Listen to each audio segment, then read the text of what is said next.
Ladies and gentlemen, welcome to It's Rainmaking Time. This is Kim Greenhouse. I'm so delighted today to have Dr. Harrison Schmitt.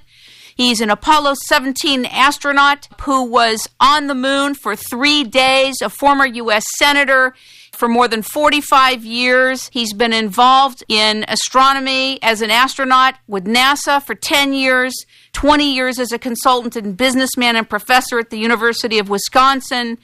He's a huge advocate of space-based private enterprise. He is looking to establish and make sure that a new and permanent era of human enterprise and settlement in space happens. He is the author of the book, Return to the Moon, Exploration, Enterprise, and Energy in the Human Settlement of Space.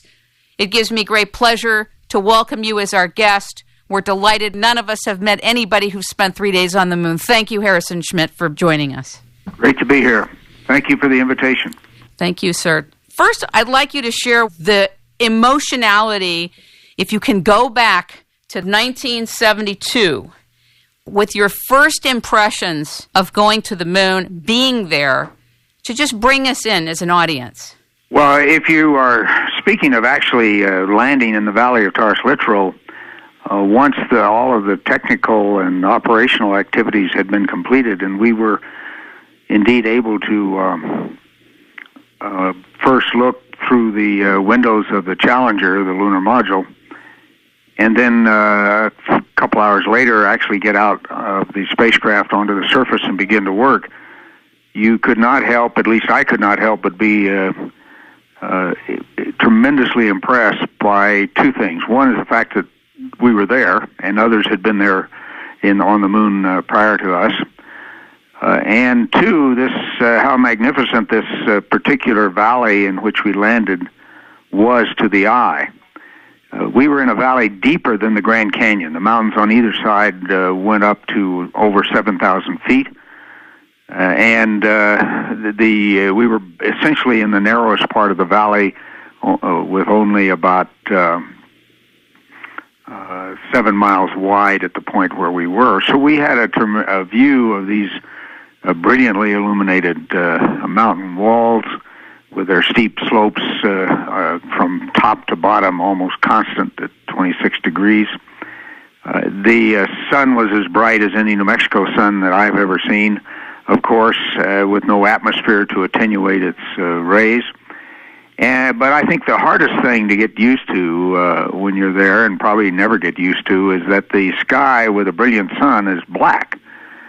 Absolute black. We're used to having a blue sky, as I see here in New Mexico today, and still trying to imagine what the mountains outside my window would look like with an absolute black sky is very difficult for the human mind to encompass, I think. So you're literally in black and white for visual. You are, and shades of gray, from blue to brown to light grays of various kinds. The pulverized surface of the moon is so finely pulverized that it, like any mineral or rock, when it's pulverized, turns to a gray color with different shades. But still, everything's so brilliantly illuminated that it's quite a magnificent place to be. It has been said that many astronauts who have been to the moon have a life change. There's something on a perspective level that, from an internal place, changes. Did you experience that at all? Well, I don't think you would find many astronauts to say that. A couple might. But most of us, I think, just had an opportunity to be astronauts who went to the moon. And that changed the way people viewed our subsequent activities. Just about everybody that I know, in fact, I would say everybody that I know that's been to the moon is basically is the same type of person that I knew in the astronaut program. Okay, got it. The capital investment you discussed in your book, Return to the Moon, at the time of your writing was less than $15 billion, or similar to the 1970s of a transatlantic pipeline in the 1980s for a Eurotunnel to bring a shuttle to the moon. Trans-Alaskan pipeline. Trans-Alaskan pipeline. Thank you, I stand corrected. Right now, do you think that number's different? Oh, no, I think with the economy as it has been since then, the price of coal, although it went up significantly in, I believe, 07, 08, has come back down to about the $2.50 per million BTU that I use to calculate competitiveness.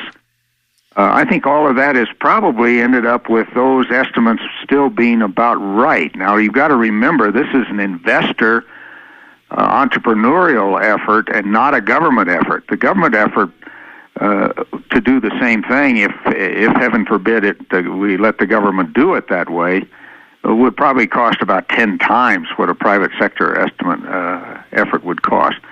Private entrepreneurial enterprises just do things differently. You have to think cost all the time, and unfortunately, we don't make our government think that.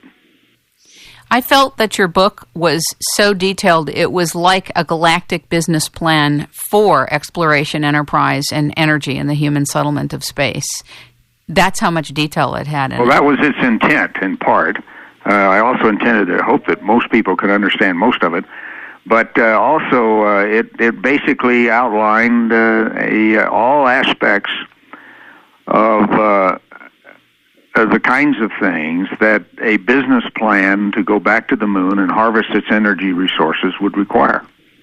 Talk about helium-3. I had heard about helium-3 years ago, and I never had anybody verify that was one of the most useful and highly doable and important energy sources. And when you started to list all of them, from renewables to wind to hydrogen, I was very excited. But you talk about it. You're the one who had direct contact with it. Well, the samples returned by Neil Armstrong and Buzz Aldrin on the Apollo 11 mission showed us that, as anticipated by 4 different teams of scientists, showed us that the soils of the moon contain solar wind gases, gases or atoms that have come from the solar wind as a result of the fusion processes that take place on the sun and in the sun. They had been collected on the moon over literally billions of years, and it was anticipated that they would be found in the samples, and indeed they were. One of those gases is helium, and an isotope, a light isotope of helium-4, which is what you normally get in your balloons, is helium-3, and there is it was discovered some 13 years later by a group of nuclear engineers at the University of Wisconsin under the leadership of Dean Kolsinski, that the concentrations that had been measured by these scientists in the Apollo 11 samples would be of economic interest if one could put together the overall enterprise necessary to collect it and bring that helium-3 back to Earth. It had long been known to physicists and engineers in that business that if you had helium-3 here on Earth, it would be a nearly ideal fuel for fusion power. Unfortunately, there's just not very much here, enough for various reasons that one can do research, but not enough that you could ever base a energy enterprise on its availability. And so they contacted me back in 1986 and asked me if I would act in a consulting capacity to the Wisconsin group and to try to understand better the nature of that resource, what we would call the economic geology of that resource, and begin to think in terms of just what would it take in order to bring helium-3 back to Earth and to design fusion reactors that could utilize it to produce electricity.